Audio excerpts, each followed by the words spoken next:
What is up, everyone? Quinn here, back with another video, and today I'm going to be talking about some potential bounce back candidates at the running back position. So for whatever reason, maybe, injuries, poor performance, a combination, these guys just didn't end up living up to their ADP last season. And so basically, do I think they have a good shot of bouncing back, being super relevant this year? Do I like them at their current price? Or do I think, they're kind of going to repeat a disappointing 2022 season?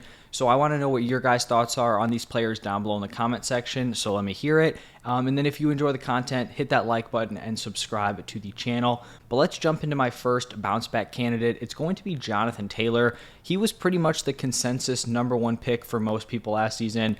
I know I had Christian McCaffrey, but I think I had JT right there, like number 2. Number 3, number 4 overall, somewhere in there. So he was pretty much going off the board #1 in most fantasy drafts, and it made sense. He was the running back 1 in total points in the 2020 season, just behind Derrick Henry in points per game, but Derrick Henry didn't log a full season, and he was just viewed as a much safer option compared to Christian McCaffrey. But unfortunately, like we saw, safety just doesn't really exist at the running back position due to the injury risk. JT ends up finishing as the running back 18 in points per game, and then he only ended up playing 11 games out of the 17-game season. He dealt with 2 different ankle sprains, and then even when he was healthy on the field, it was just a rough Colts offense behind a super rough Colts offensive line. But now heading into 2023, you're able to draft Jonathan Taylor at the 1-2 turn, so he's going late round 1, early round 2 on Underdog. That is a significant difference from having to pay up the 101, the first overall pick. Now you're able to get him 1-2 turn area. And barring an injury this season, I really don't see how Jonathan Taylor doesn't bounce back. Only 24 years old. We know he is one of the best running backs in the NFL. He showcased it his rookie season. He showcased it again in 2021. Injuries are really the thing that held him back last season. I think it's very, very unlikely that the Colts are as bad as they were on offense last year. And then I also just don't really care which guy plays quarterback here. If they go with Minshew, let Richardson sit, I think JT is going to command a super large workload on the ground. He's obviously going to be involved a little bit as a pass catcher, not his, strong suit, but he'll get some work there. And then he'll just dominate the goal line touchdowns or the goal line touches in general. And then if they end up going with Richardson, they think he's ready to go. I think Jonathan Taylor will still see a really strong workload. Maybe his pass catching work will go down a little bit. Maybe he loses some goal line opportunities, but his efficiency is going to go through the roof when you have the threat of Richardson's legs thrown in there also. So I think Jonathan Taylor is a very strong bounce back candidate. I believe right now he is my running back 3, just behind Christian McCaffrey and Bijan Robinson. I think you could make an argument for Austin Eckler over Jonathan Taylor, but I think he's kind of right there in the RB3, RB4 range for me. Now, the next potential bounce back running back is going to be Najee Harris. Last offseason, he was a mid to late first round pick. He was coming off of a super impressive rookie season where he was the running back 8 in PPR points per game. He did end up regressing in 2022. He finished as the running back 20 in points per game. So still a top 20 guy, but if you're drafting someone in the first round, you're expecting a high-end RB1 ceiling and probably a floor of a low-end RB1. So he definitely did not pay off on his 2022 ADP.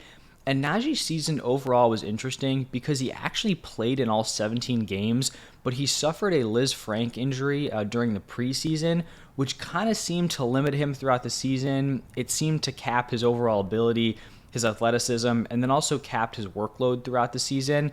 As a rookie, Najee Harris took on a crazy workload. He had the highest opportunity share and the highest snap share of any running back. Did that as a rookie. He also had the most targets and the second most total carries.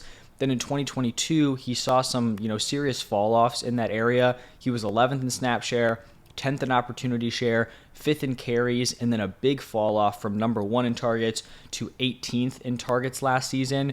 We saw Jaylen Warren filter in throughout the season, whereas in 2021, there was no one eating into Najee Harris's workload. He was the clear-cut workhorse, and we didn't have to worry about a guy like Jaylen Warren sneaking in, getting some receiving work, taking some of the carries. I've kind of seen this idea floated around that Najee Harris really came alive at the end of the season, and that's why we should be back in on him heading into this season. And while he did put up really impressive fantasy numbers over the last 8-ish games of the season, they were pretty heavily skewed by touchdowns. Like he scored 7 of his 10 touchdowns in the last 8 games, was still very inefficient over that last 8-game stretch. Like I still believe he was under 4 yards per carry. So not saying that he can't bounce back, but I don't think he found like some secret formula at the end that's necessarily like guaranteed to carry over here in 2022 or 2023. And just being blunt here, like I feel like there's this perception that Najee Harris is this very good real-life running back, and I'm not saying he's not, but I also just don't think we know. Like he's been wildly inefficient through both of his seasons, and that could have a lot to do with the Steelers' offensive line not being good, the Steelers not being good. But 2021, he was 53rd in true yards per carry per player profiler, 27th in yards per reception, 25th in yards per route run, 41st in yards per touch. 2022, 59th in true yards per carry, 30th in yards per reception, 28th in yards per route run, and then 52nd in yards per touch. If you want to look at PFF, which we'll kind of take into account, the kind of looks he's seeing, 30 out of 62 in terms of his ranking in 2021, and then 27 out of 60. So pretty middle of the pack per PFF. But if we're looking at 2023, the Steelers really didn't bring in any competition to their backfield. It looks like it's still going to be Najee as the number 1, Jaylen Warren behind him as the number 2. If I had to guess, I would assume that his workload is probably going to be somewhere in between the 2021 season and the 2022 season.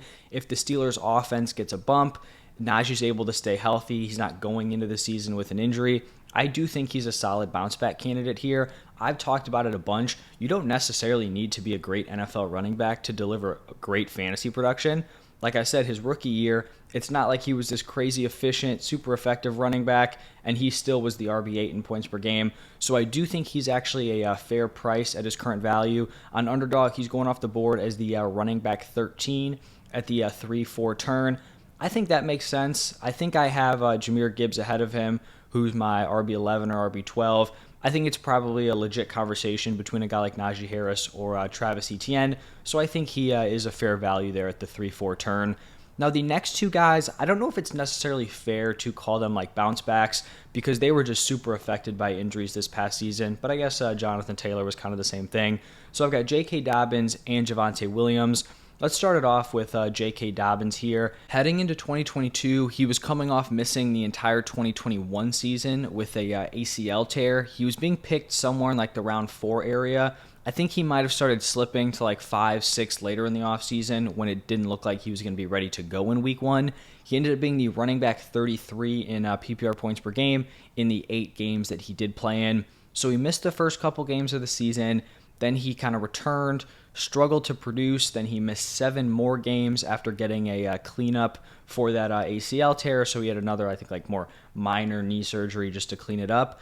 And then he came back and was very impressive over the last 4 games, super efficient on the ground, and he really wasn't taking over a massive workload. His snap share still wasn't way up. So I don't even think we were seeing like truly healthy, fully unleashed J.K. Dobbins.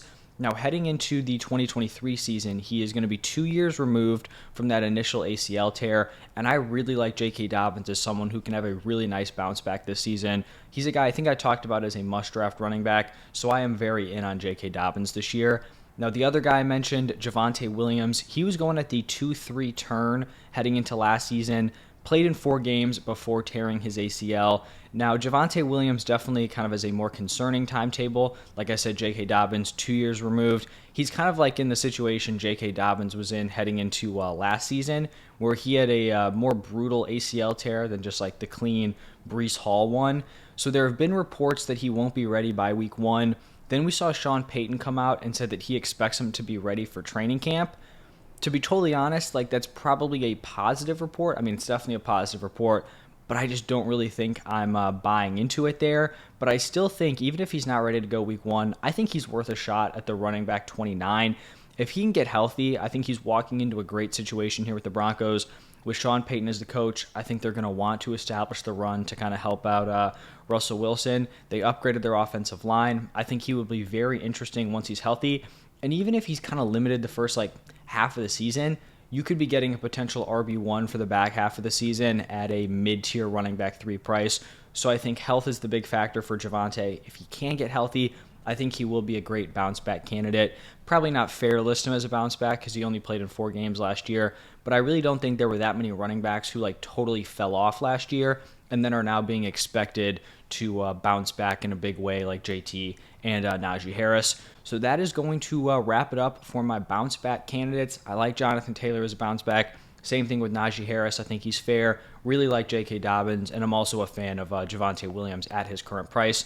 What do you guys think? Thank you all for stopping by. I think tomorrow, I'm going to be going through my potential bounce back wide receivers, so stay tuned for that. As always, thank you all for stopping by, and I will see you in the next one.